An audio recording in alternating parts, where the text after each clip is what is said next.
World affairs मैं हूं प्रशांत Dhawan. Now आज के समय भारत का जो कर्ज है ना, ये बहुत ही ज्यादा न्यूज में है। कुछ ही दिन पहले मैंने ये वीडियो करी थी अपलोड, 2 दिन पहले की वीडियो है। 8 लाख लोग देख चुके हैं इस वीडियो को।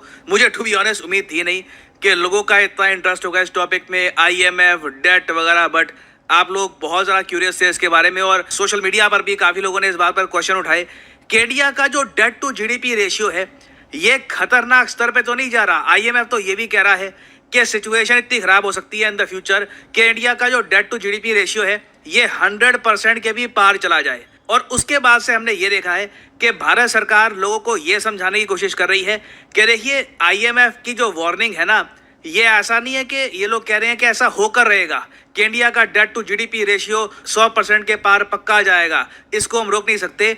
ये बस एक वर्स्ट केस सिनेरियो की बात कर रहे हैं कि बद से बदतर इतना हो सकता है। यहाँ पे आप देख पाएंगे IMF report on India debt, government से इंडियन गवर्नमेंट ने कहा है report only talks of worst case scenario. Now एक यहाँ पे आपका क्वेश्चन आएगा कि ये टॉपिक इतना ज्यादा सेंसिटिव क्यों है कि IMF जैसे ही इस पर स्टेटमेंट करता है दुनिया भर में लोग इस पर बातचीत करना स्टार्ट कर देते हैं, इंडियंस इस पर डिस्कशन करते हैं। सरकार आके यहाँ पर कहती है कि डरो मत, ऐसा कुछ नहीं है कि कर्ज बहुत ज्यादा बढ़ जाएगा। अगर मान लो हाइपोथेटिकली स्पीकिंग, ठीक है, एक मान के चलते हैं कि इंडिया का डेट टू GDP रेशियो बढ़ जाता है, मान लो जी 100% हो गया, 100% के भी पार चला गया, तो उससे होगा क्या? बेसिकली ये एक इतना बड़ा चिंता का विषय है क्यों, समझाता हूं आपको। देखिए सारा पॉइंट यहाँ पर है वर्ल्ड बैंक के एक फॉर्मूले में इंडिया ना फंस जाए।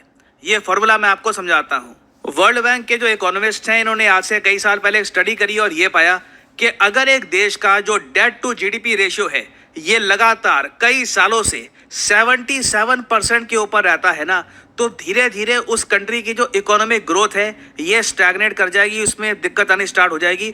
और ये ऐसा नहीं है कि एक दो क्वार्टर के लिए आपकी ग्रोथ गिर गई फिर वापस आपने कुछ टैक्स कम कर दिए, ग्रोथ वापस उड़ गई, नहीं, लंबे समय तक ना उसके बाद ग्रोथ नीचे रहेगी। ये वर्ल्ड बैंक ने अपनी तरफ से स्टडी करी है। नाउ ये स्टडी कुछ हद तक ठीक भी है, कुछ हद तक गलत भी है, क्योंकि पूरी स्टडी आप पढ़ोगे ना उसमें आप कह लो इनकी एक ऑब्जर्वेशन ये भी है कि अगर एक कंट्री का जो डेट टू GDP रेशियो है ये लगातार कई सालों से 100% के ऊपर भी रहता है तो उस केस में वो देश बैंकरप्ट भी हो सकता है। मगर हमने देखा कि USA का जो डेट टू GDP रेशियो है ये 120% के आसपास रहता है।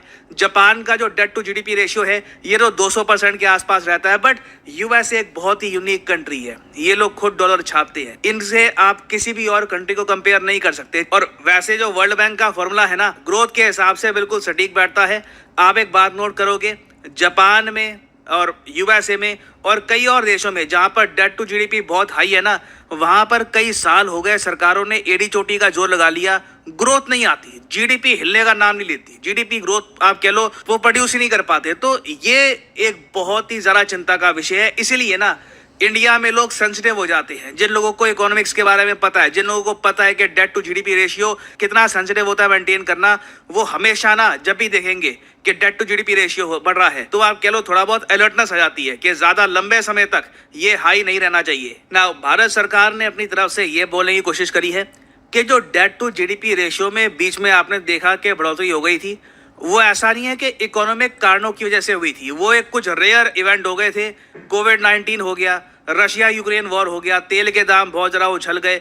रशिया से कच्चा तेल परचेज करने से पहले हमने महंगा तेल भी परचेज किया है ना, उसके बाद हमने सोचा कि रशिया के साथ करते हैं डील। तो recently Covid, Russia Ukraine war और भी कुछ और इवेंट्स हुए हैं, ग्लोबल इवेंट्स, उनकी वजह से इंडिया का जो डेट टू GDP रेशियो है ये बड़ा है और भारत को बिल्कुल उधार उठाना पड़ा। मैंने इस पर वीडियो बनाई थी कि भारत ने बॉन्ड्स रिलीज किए हैं, भारत ने उधार उठाया है। बट सरकार का ये कहना है कि अभी भी भारत का जो डेट टू GDP रेशियो है ये कंट्रोल में है। आप देखोगे 2020-21 में ये 88% पर पहुंच गया था, 2022-23 में 81% पे आ गया है। और अगर सब कुशल मंगल रहा, कोई मेजर प्रॉब्लम नहीं आई, मतलब कि फिर से कोई एक मेजर पेंडेमिक जहाँ पे आपको वैक्सीन्स का इंतजाम करना पड़े, लॉकडाउन लगाने पड़े वगैरह, वो सब ना हुआ, या कोई वॉर वगैरह नहीं होती, कोई अजीब सा इवेंट नहीं होता अगर, तो बिल्कुल इंडिया का जो डेट टू GDP रेशियो है ये वापस कंट्रोल में आ जाएगा और इंडिया की जो ग्रोथ है ये लगातार बढ़ती रहेगी ना। चाइना के डेट टू GDP रेशियो के बारे में भी मैं आपको अगर बताऊं तो आप देख पाओगे भारत सरकार ने ये कहा है कि चाइना का जो डेट टू GDP रेशियो है ना ये भी 200% के ऊपर है ना।